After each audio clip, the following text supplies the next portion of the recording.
Ok. Es así, mis hermanos, como empezamos la séptima parte de este estudio. Y haciendo una rápida recapitulación para aquellos que estén viendo por primera vez lo que es este estudio, vamos a ver rápido lo que fueron los movimientos, simplemente mencionándolos. El primer movimiento es la salida de Egipto, que es de Ramsés a Sucot. El segundo movimiento es de Sucot a Etam. El tercer movimiento es de Etam a Pijahirot. Es aquí, cuando al empezar el cuarto movimiento, dan el cruce por el Mar Rojo, puesto que el cuarto movimiento es de Pijahirot a Mara. El quinto movimiento es de Mara a Elim. El sexto es de Elim al Mar Rojo. El séptimo es del Mar Rojo al desierto de Sin. Y fue el último movimiento que vimos el viernes pasado en el culto de recepción de sábado. Y solo recapitulemos un poco lo que es este movimiento.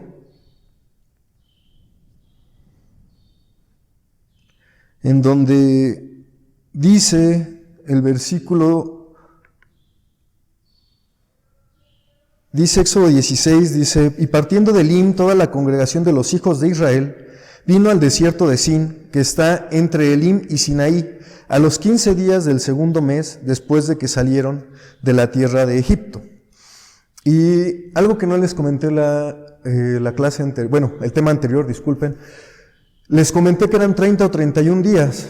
Se cuenta debido a que recordemos que el 14 de Nisan, dice la Escritura, que es cuando toman la Pascua.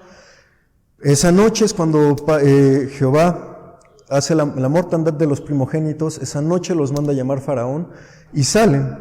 Y al contar que es las noches primero y luego el día, de acuerdo a esa parte de la Escritura debieron de estar saliendo el día 14, lo cual daría 31 días al día 15 del segundo mes.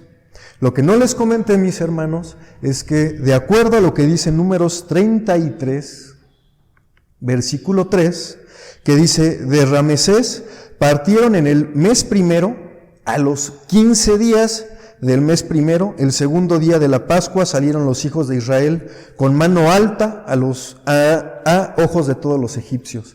Y de acuerdo ya aquí, viendo lo que nos dice la Escritura, aquí es donde tomamos que son 30 días, ya que menciona que salen hasta el día 15. ¿Qué es lo que pasa ahí en el desierto de Sin? Si lo recuerdan, es cuando murmura el pueblo, dice Éxodo 16, versículo 2, y toda la congregación de los hijos de Israel murmuró contra Moisés y Aarón en el desierto. Dice el versículo 4, simplemente para ver la forma de resumen, y Jehová dijo a Moisés, he aquí yo os haré llover pan del cielo, y el pueblo saldrá y cogerá para cada un día, para que yo le pruebe si anda en mi ley o no. Mas al sexto día aparejarán lo que han de encerrar, que será el doble de lo que solían coger cada día. Y venida la tarde, subieron codornices que cubrieron el real, y a la mañana descendió rocío en derredor del real. Dice el versículo 14, y como el rocío cesó de descender, he aquí sobre la haz del desierto una cosa menuda, redonda, menuda como una helada sobre la tierra. Versículo 15, y viéndolo los hijos de Israel, se dijeron unos a otros, ¿qué es esto? Porque no sabían qué era. Entonces Moisés les dijo, es el pan que Jehová os da para comer. Y el versículo 31 que dice, y la casa de Israel lo llamó maná, y era como simiente de culantro blanco, y su sabor como de hojuelas con miel. Es aquí donde veíamos que ya les empieza a instruir cómo deben de guardar el sábado. Recordemos que el sábado no fue instruido en el monte Sinaí.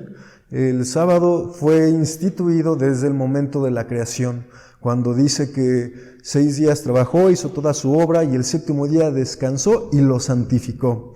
Y aquí vemos cómo antes de llegar al monte Sinaí, les está dando esa instrucción en que por 6 días va a estar cayendo ese maná, pero el 7º día el maná no va a caer, por lo tanto el 6º día tendrían que recoger el doble.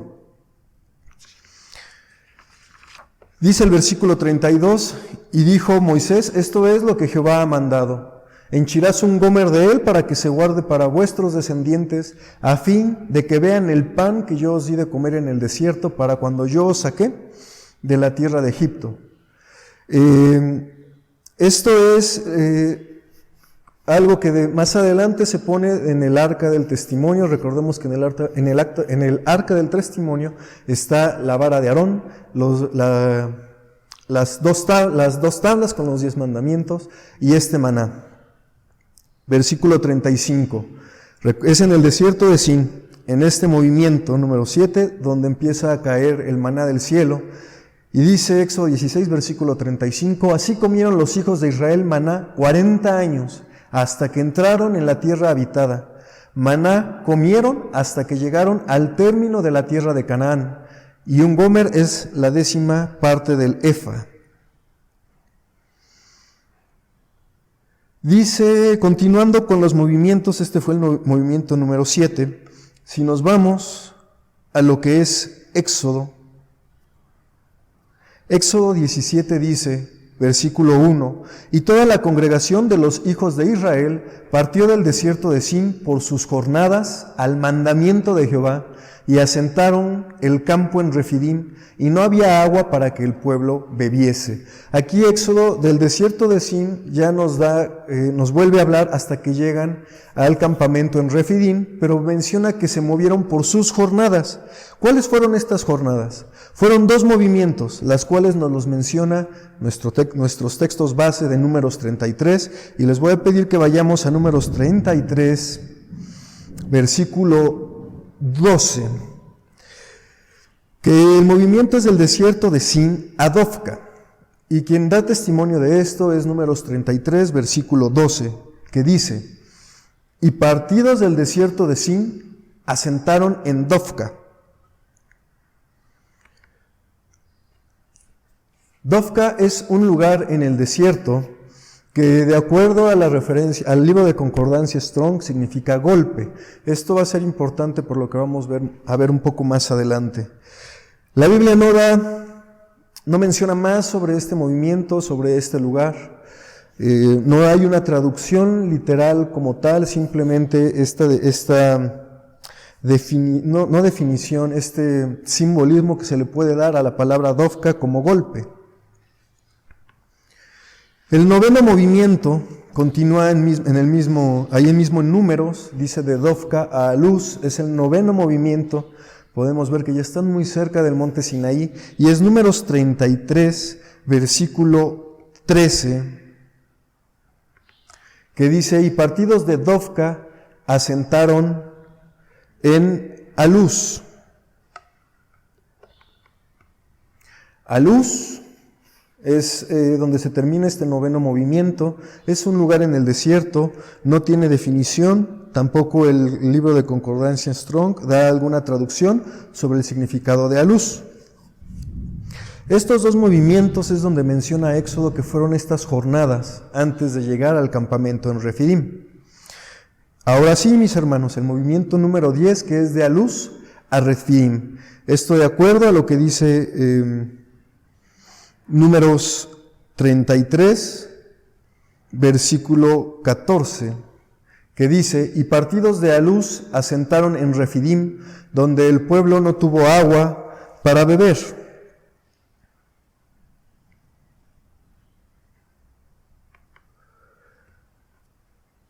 Recordemos que decía Éxodo 17, que es donde habla sobre este movimiento, y toda la congregación de los hijos de Israel partió del desierto de Sin por sus jornadas al mandamiento de Jehová, y asentaron el campo en Refidim, y no había agua para que el pueblo bebiese.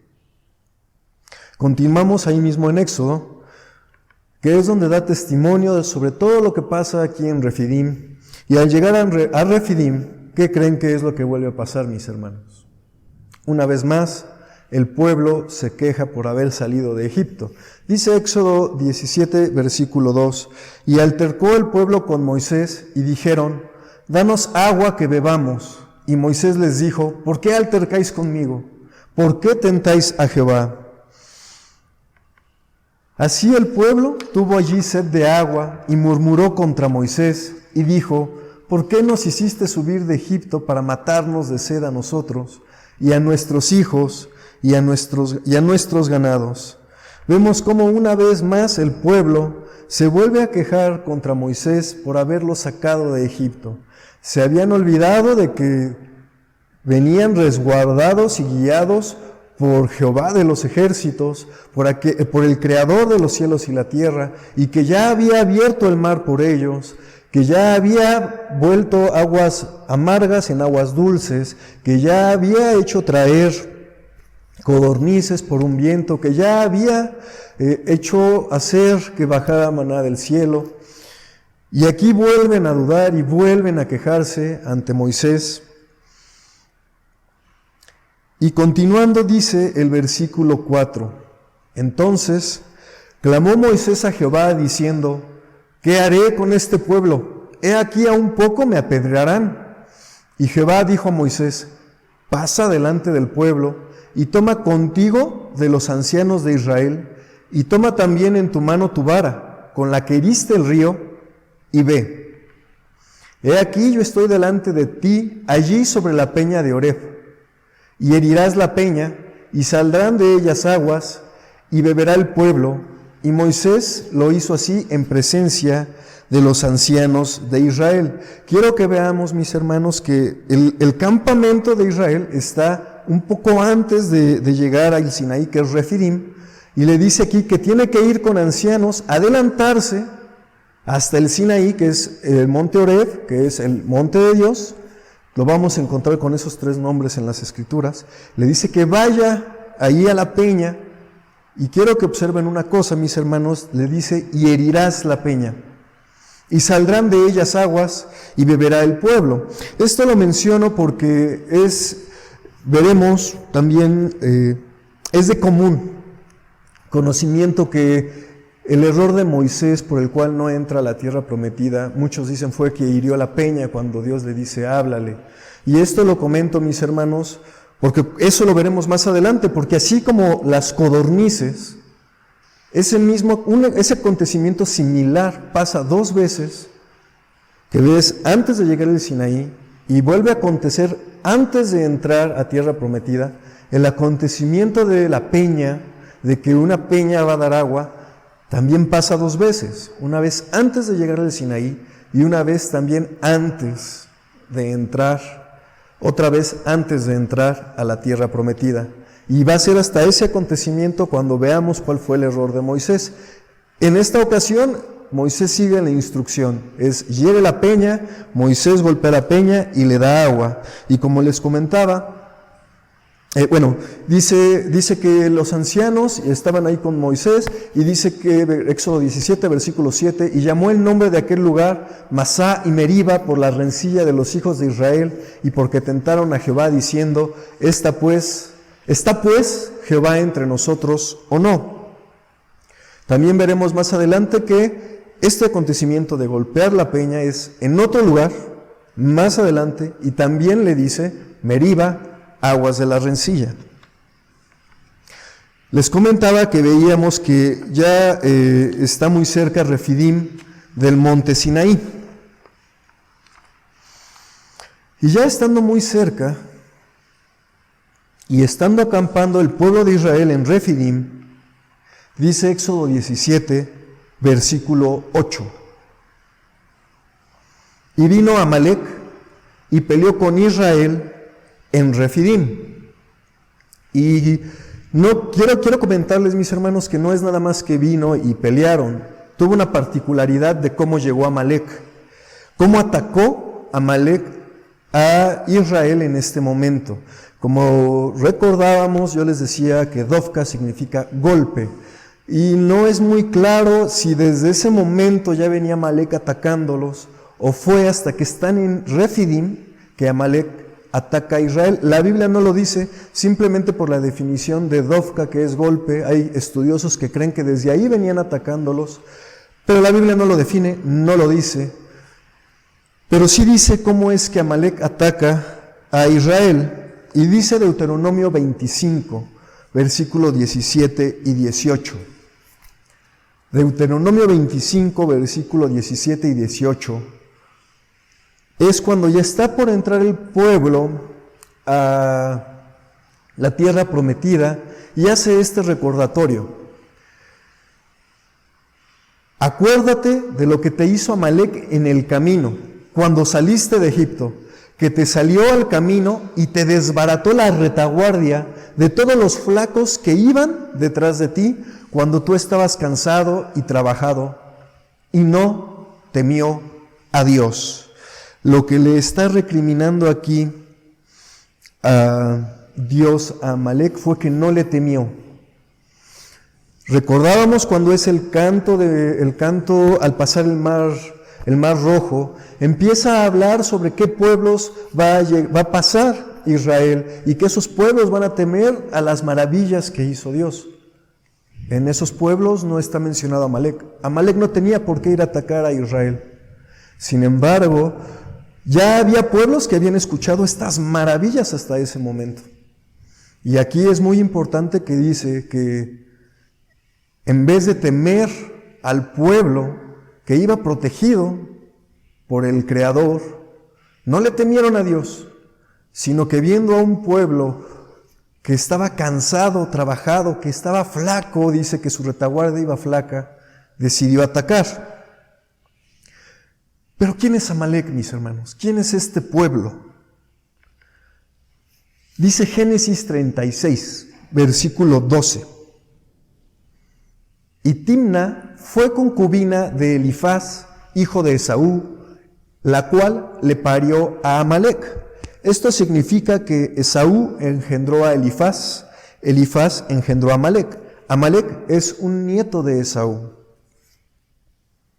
Continuando en versículo 17, en Éxodo 17, continuando en Éxodo 17, dice Éxodo 17, versículo 9, decía el anterior, versículo 8, y vino Amalek y peleó con Israel en Refidim, versículo 9, y dijo Moisés a Josué, por primera vez es mencionado Josué, entra así a escena, y dijo Moisés a Josué, escógenos varones y sal y pelea con Amalek, mañana yo estaré sobre la cumbre del collado y la vara de Dios en mi mano. Quiero también comentar, mis hermanos, que Josué dice Números 13, ¿quién es Josué?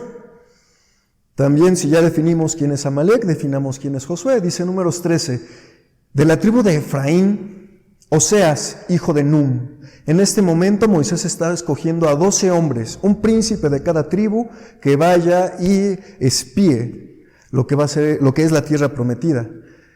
Dentro de esta selección dice que de la tribu de Efraín escoge a Oseas, hijo de Num. Y versículo 8 y versículo 16 dice, estos son los nombres de los varones que Moisés envió a reconocer la tierra. Ahí dice los nombres de estos 12 varones. Es muy interesante esa parte, sobre todo porque vamos a ver tribus importantes como Efraín y Judá, y les pido que si tienen curiosidad vayan a ver quiénes son a los que escoge de estas tribus.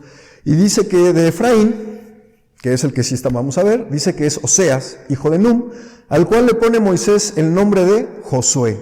El verdadero nombre de Josué no es Josué, es Oseas. La Biblia no dice en qué momento Moisés le cambia el nombre, pero aquí en Éxodo 17 ya lo está nombrando como Josué.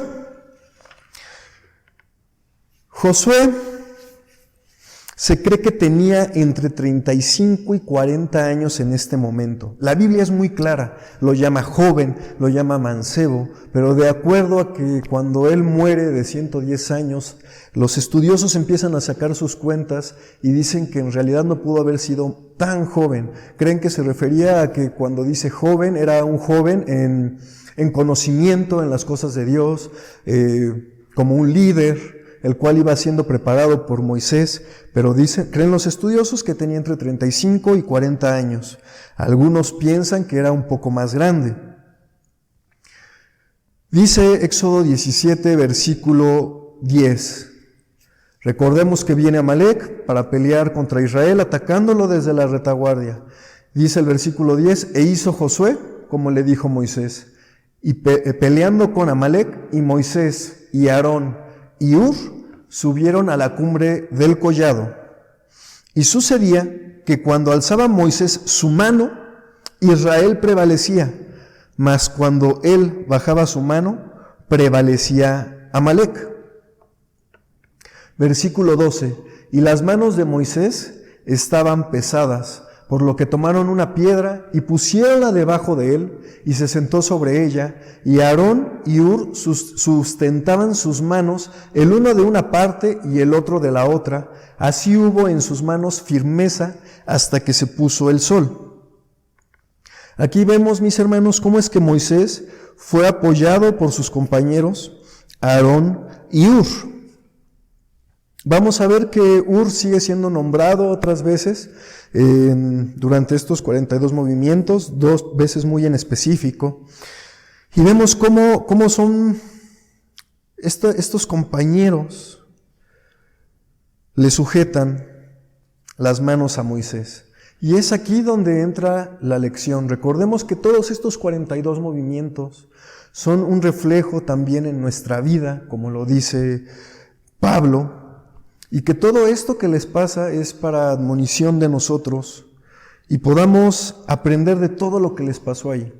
Como lo hemos comentado muchas veces con anterioridad, porque decimos, ¿cómo es posible que viendo cómo abrieron el mar, cómo abrió Jehová el mar, cómo lo abrió, cómo descendía maná del cielo, cómo los ayudaba, cómo de una piedra salían aguas, cómo es posible que el pueblo no creyera?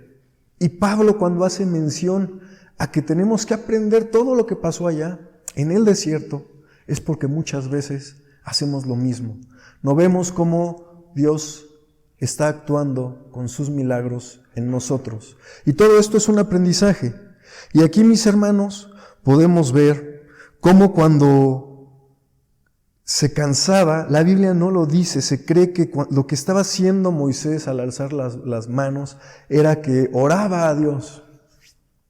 Se creía que estaba orando, pero vemos cómo de alguna manera, que aunque la Biblia no define si está orando, él espiritualmente está clamando a Dios, de alguna manera, demostrando que el líder primeramente tiene que ser espiritual. Y no me refiero al líder, a su pastor, no, me refiero, hermano, a que primero tiene que estar fuerte espiritualmente usted. ¿Quiere ganar en las batallas físicas, en su trabajo, en su vida, en la salud? Primero tiene que estar bien cimentado espiritualmente usted. Aquí vemos cómo Moisés, cuando cansaba el espíritu, la pelea física también disminuía. Vemos que también algo que es muy común en nosotros, decir espiritualmente yo podré, yo solo podré. Y vemos cómo aquí Moisés necesitó también ayuda. Y cómo corren, y cómo va Aarón y Hur, y lo ayudan, y lo acomodan, y son un apoyo, y están con él sosteniendo todo el día sus 2 manos. Sí, es muy cansado estar todo el tiempo con las manos arriba. Inténtelo, hermano. Inténtelo por 10 minutos. Hermana, inténtelo. Pero también intente estar 20 minutos, por lo menos, sosteniéndole a alguien el brazo para que no lo baje. También es cansado. Pero aquí vemos cómo con ese apoyo espiritual se pudo esa victoria espiritual. ¿Y la victoria espiritual en qué se traduce? Dice Éxodo 17, versículo 13, y Josué deshizo a Amalec y a su pueblo a filo de espada. Cuando uno está fuertemente cimentado, cuando uno está fuerte en lo espiritual, cuando uno está bien en los caminos de Dios, cuando uno está bien con Dios, es mucho más fácil, es más, no es más fácil, es como se gana la victoria física.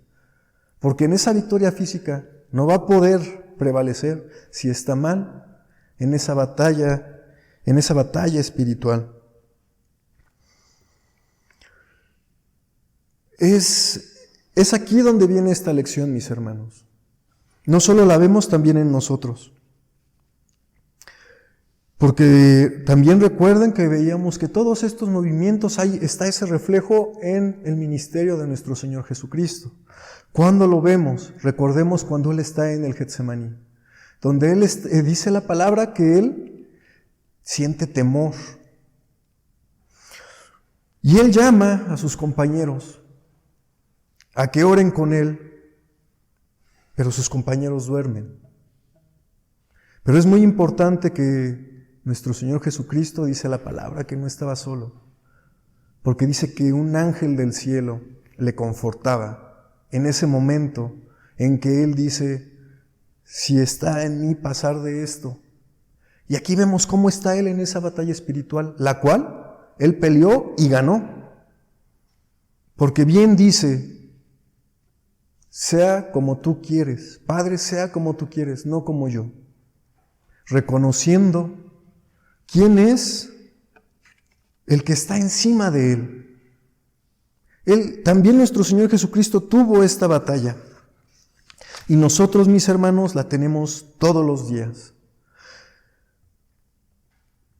Cuando estamos fuertes espiritualmente, podemos ganar las batallas físicas. Cuando nos apoyamos en nuestros hermanos, para que nos ayuden en esa fortaleza espiritual, sabiendo que no estamos solos, vamos a triunfar en esa batalla espiritual, lo cual nos dará la victoria en la batalla física. Dice Éxodo 17, versículo 14, y Jehová dijo a Moisés, escribe esto para memoria en un libro, y di a Josué que del todo tengo que raer la memoria de Amalec de debajo del cielo. Pero ¿por qué se lo debe de decir a Josué? ¿Por qué es a Josué a quien le debe de decir que a Amalec debe de ser raído? Dice Deuteronomio 25, recordemos que en Deuteronomio 25 ya está el pueblo por entrar a la tierra prometida. Moisés ya no va a entrar. Y todo va a pasar a Josué. Veamos esto que dice nuestro Señor en Deuteronomio 25, versículo 19. Será pues, cuando Jehová tu Dios te hubiere dado reposo de tus enemigos alrededor, en la tierra que Jehová tu Dios te da por heredar para que la poseas, que raerás la memoria de Amalec de debajo del cielo. No te olvides. Versículo anterior es cuando le dice, porque fue el que atacó tu retaguardia cuando estabas cansado. Y aquí le está diciendo que no te debes de olvidar que el día en que dejes de estar peleando, que el pueblo de Israel deje de estar peleando con los que están alrededor, el día que tenga descanso, lo que tendrá que hacer es ir y raer la memoria de Amalec. Y esto, mis hermanos, tampoco lo hace Josué. Esto es encomendado muchísimos años después al primer rey de Israel. Dice Primera de Samuel, capítulo 15, versículo 1. Primer libro de Samuel, capítulo 15, versículo 1. Y Samuel dijo a Saúl, Jehová me envió a que te ungiese por rey sobre su pueblo Israel. Oye pues la voz de las palabras de Jehová. Así ha dicho Jehová de los ejércitos, acuérdome de lo que hizo Amalec a Israel, que se le opuso en el camino cuando subía de Egipto. Ve pues y hiere a Amalec, y destruiréis en él todo lo que tuviere, y no te apiades de él, Mata hombres y mujeres, niños y mamantes, vacas y ovejas, camellos y asnos. Esto es lo que Jehová a través de Samuel le manda al rey Saúl. Todos conocemos esa historia, pero lo menciono, mis hermanos, porque quiero que vean que Jehová no olvida. Fueron muchísimos años en que Jehová tuvo en la memoria que su pueblo amado fue atacado por otro pueblo como un cobarde, por un pueblo que no temió a Dios. Dice Éxodo 17, versículo 15, y Moisés edificó un altar y llamó su nombre Jehová Nisi, que traducido significa Jehová es mi estandarte. Y dijo, por cuanto la mano sobre el trono de Jehová, Jehová tendrá guerra con Amalec de generación en generación. Refidim. ¿Qué significa Refidim? Este campamento donde por primera vez el pueblo de Israel tiene que presentar batalla, donde Jehová no presentó batalla por ellos, como fue en el cruce del Mar Rojo contra el rey de Egipto. En esta ocasión, Jehová seguía con ellos, pero hizo que el pueblo peleara esa batalla, y también que veamos cómo es esa batalla espiritual que tenemos que llevar nosotros para estar bien en lo físico. Refidim, ¿qué significa? La traducción es balaustradas. Balaustradas es un plural para pasamanos. Todo aquello que nos sirve para poder afirmarnos en ese ascenso que tenemos. Jehová Nisi, que es Jehová, es mi estandarte, donde se reafirma, donde uno empieza a ver esa fortaleza que uno debe de tener con Jehová, y cómo es que también se mantiene esa promesa que dice Jehová contra aquellos que están contra él y contra la gente que es de su pueblo. Hasta aquí veremos el día de hoy, mis hermanos, es el 10º movimiento de 42.